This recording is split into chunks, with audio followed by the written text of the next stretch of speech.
Hey folks, this is Kalani. Welcome back to the Nighthold raid guide for normal and heroic. This time we'll be looking at the final boss, Gul'dan. Throughout most of this fight, every player will gain an extra action button ability depending on their role. These abilities are going to help you deal extra damage or take less damage from the boss, and they're on a short cooldown, so you need to make the most out of them. DPS will gain the Time Dilation ability, which increases their relative time by 30%. This works the same as all the other time effects in that it will increase your movement, casting speed, dot tick rate, and cooldown regeneration. It's a super powerful buff on a 55-second cooldown. Normally the buff lasts for 10 seconds, but if you take any fire damage at all while the buff is active, you will instantly lose it. The best times to make use of this ability is right after Gul'dan uses Liquid Hellfire. Wait until it lands and explodes and pop the cooldown then. Typically you'll get the full 10 seconds. You can also save this to nuke down priority adds in later phases, so be mindful of where your raid needs the extra damage. The healers will be able to use Scattering Field. This will provide a protective dome for your raid to shelter under. The dome reduces fire damage taken by 50% up to a shared cap of 1.7 million. Throughout the fight you can use these domes to lessen the impact of pretty much every fire ability Gul'dan casts. Make sure the healers rotate their field so they don't all go up at once. We usually had 2 healers put up a field together so we could make the most of the damage reduction. The tank ability is Resonant Barrier, which will absorb all damage taken for 6 seconds, granting them an immunity they can use to avoid certain abilities or just reduce their damage intake. Now, this fight consists of 3 phases. For the first phase, you can ignore Gul'dan's health for the most part, but he will throw out quite a few fire abilities you need to avoid. The first is Liquid Hellfire. Gul'dan will throw a Hellfire orb at a random player, marked by the green circle on the floor. This orb deals a lot of raid-wide damage, which gets reduced the further away you are from it when it lands. We use 2 Scattering Fields for each Liquid Hellfire to reduce the damage, so make sure you move away from the green circle and into a healing field if they go up.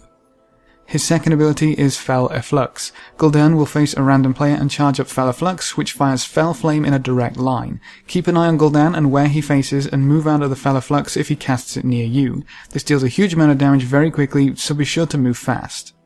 Gul'dan's last ability in this phase is Hand of Gul'dan. A large purple circle will appear which gets struck by a meteor. If you get hit by this you'll almost get one shot, so be sure to move out of the purple. Hand of Gul'dan will also summon an add. In this first phase Gul'dan will cast it 3 times for a total of 3 adds. After the third add has been summoned, Gul'dan will become immune until all of the adds die. The first add to come up will be Fel Lord Kuruzmal. This chap has a nasty tank ability called Shatter Essence. It deals about 12 million damage on heroic, so you can't really survive it. The tank with aggro will need to use their Resonant Barrier to absorb this ability, otherwise they'll die. The other tank should taunt and keep the add just in case he gets another cast off. If he does, they'll need to use their Resonant Barrier to absorb it. We only ever got 1 cast of Shatter Essence though. On heroic mode he will also use Fel Obelisk, which spawns a few Fel Spires from the ground. You can see where they will appear by looking for the dark patches of ground with a small green swirl. If anyone gets hit by this they will get stunned and take damage over time, so you need to avoid them. The second add is Inquisitor Vethriz. This mob will use Gaze of Vethriz, which spawns little eyes throughout the room. Those eyes will channel a laser ability and rotate, so stay away from any eyes that spawn. He can also cast Dark Blast, a huge single target nuke which you just need to heal up, and he also has a Shadow Blink where he will teleport to random areas of the room. On heroic mode he will also cast Drain, a dispellable magic debuff which does damage over time and heals the Inquisitor. You really need to dispel these as fast as possible because the Inquisitor is your top priority in this phase. You want to kill him as fast as possible because he's typically the hardest one to deal with, and if too many drains are out then his life will just keep going up and up and up. The third and final add is Dzorykx the Trapper. He'll throw down a Soul Vortex, which is the typical jailer cage, and it will pull everyone towards it and deal damage over time. If anyone gets close to the cage, they'll get a stacking damage over time debuff, which will also increase physical damage they take by 100%. Your tanks need to be very careful with this ability and get away from the green cage ASAP. Every time the cage gets thrown down, its pull will increase in strength. On heroic mode, this add also has an AoE ability where he throws a volley of spirits at random locations. Look for the green markers and move away from them. So you can see, all the adds need to go down quickly as they all have abilities that get worse the longer they're alive. We prioritized the Inquisitor because the eyes seem to be the most troubling ability, and when he's dead you only have 2 adds with easy mechanics to deal with. Make sure to gather all 3 adds up and stack them so your raid can cleave while focusing on the priority target. I'd recommend killing the Fel Lord next and finishing the Trapper off last. When all 3 adds die, you'll want to run to the middle of the room and hug Gul'dan's bubble because he'll transition into phase 2 and knock everyone back. He also blows the edges off the room so you can now fall off to your death, which is obviously a bad thing. During this phase, Gul'dan will still cast Liquid Hellfire and Hand of Gul'dan, except the hand will summon a different ad. Every time the Hand of Gul'dan is cast, it will spawn a Dreadlord. The Dreadlords might have a different name, but they always use the same abilities. They need to be picked up by attacks and taken on top of Gul'dan so you can cleave. You should prioritize the ad over Gul'dan at all times. The Dreadlords will cast Carrion Wave. They will face a random player and fire a cone AoE which deals a lot of damage and puts any targets hit to sleep. This cast should be interrupted every time, but try and interrupt it towards the end of the cast. Every time you interrupt a Dreadlord, they gain a stacking buff, increasing their damage and attack speed by 25%. Nuke the ads down as quickly as you can so you can go back to damaging Gul'dan. Gul'dan will also cast Bonds of Fel on the current tank with threat as well as a few random players. These bonds will deal damage over time and tether you to the ground, so you'll need to move a short distance to break them, but when you break them they explode in a small AoE for a huge amount of damage, split between everyone who gets hit. You need at least 3 to 4 other players to stand in your circle before you break the bonds. You can see how far you need to travel to break the bonds by looking at the dotted circle on the floor around you. It's very good practice to run to the edge of the circle and get ready to break the bonds even if no one is stacking with you. That lets you break them as soon as you have enough players so you're not standing around for a few seconds waiting. We kept our group stacked in the same area so that when bonds went out we could break the bonds immediately without having to worry if we had enough players to soak. The tank without bonds should taunt the boss so that the tank with bonds can run to the melee and break theirs. The AoE from these bonds is a great place to use your healing fields. You need to be careful where your tanks and the melee are positioned though, because Gul'dan will also cast Fel Scythe.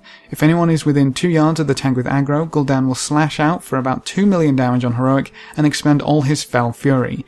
Each point of Fel Fury spent increases the damage of the scythe, but if Gul'dan ever gets to full energy he will use the Fel Scythe even if the tank is alone. That full energy scythe will be devastating, so you want to have your tank alone for most of the fight, and your off tank goes into stack when Gul'dan has around 30 to 40 energy.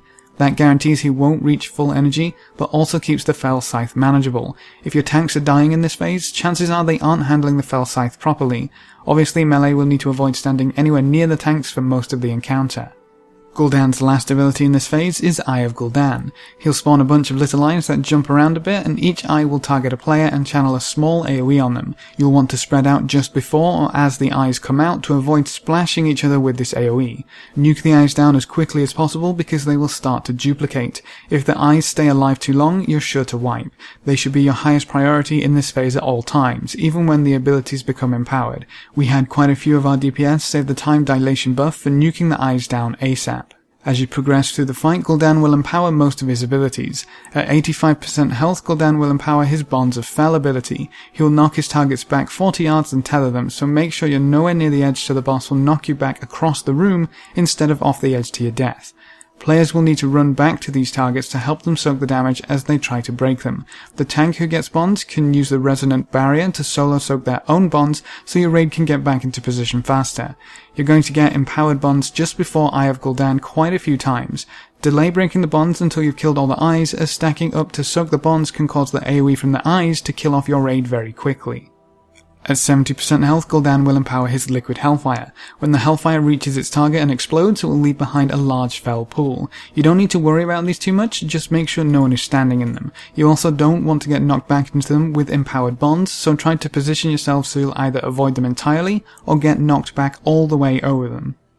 At 55% health, Gul'dan will empower his Eye of Gul'dan, which spawns one large eye instead of multiple small ones. This eye will target more players with the same type of AoE ability, except this time it's fire damage. That means it can be mitigated by the healer's fields, and it will interrupt the time dilation on DPS. Your raid will need to spread out as per usual and destroy the eye. They need to die very quickly, as they will also try and duplicate. If you get 2 eyes up at once, you're going to be dealing with a crazy amount of AoE damage.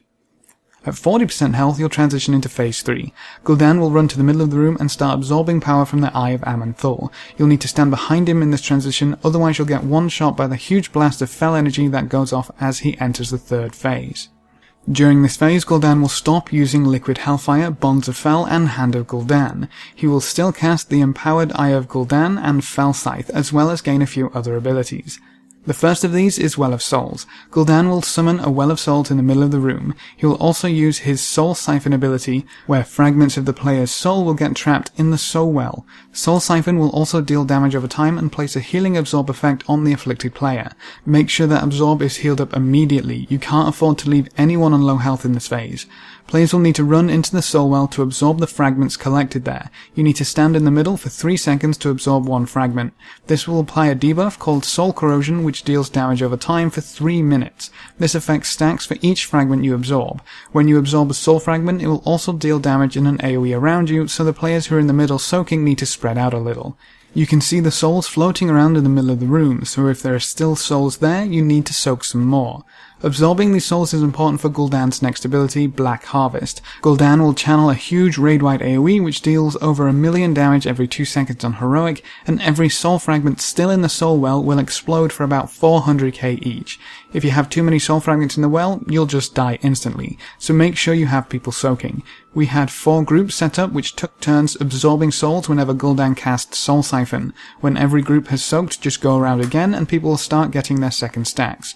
You'll need to keep soaking through the rest of the fight, so this acts as something of an enrage timer. Gul'dan will also cast Flames of Sargeras on several random raid members. You'll get several waves of this debuff, so you need to stay on your toes. The flames will cause the target to burn for 3 seconds. Every second, they will leave behind a red ember. That ember explodes, dealing a huge amount of damage in 5 yards and leaves a flame patch on the floor. You need to run this debuff to the edge of the room whenever possible, and make sure people don't stand in the embers when they're going to explode. Gul'dan's last ability is Storm of the Destroyer. You'll see Gul'dan cast a large purple circle around himself. This circle explodes for a huge amount of damage and expands. You'll get an explosion which is at a 10 yards radius, then another in a 20 yard radius, then 30 yards and finally 60 yards. When this cast goes off, just run and keep your distance until the largest circle has exploded, after which Gul'dan will teleport to your tank. There's a lot of abilities in this fight to keep track of, and they all add up to become one of the most complex fights we've had in quite a while. Make sure you know when the abilities become empowered in the second phase, and that should get easier with each and every pull. The third phase will be another learning curve, and it's where you'll spend most of your time. Keep nuking the eyes when they spawn, soak all of the souls from the soul well before the Black Harvest, and get those fire patches to the edge of the room. Stay alive, keep the mechanics clean, and you should be able to take down the last boss of the Nighthold raid. So that's it, we're done. All of the guides are now available for all of the bosses in Nighthold, so feel free to check them out at your pleasure. Remember to leave a like just below the video before you leave, and if you want to see more, make sure to subscribe. But apart from that, thanks for watching folks, good luck and have fun, and as always, I will see you next time.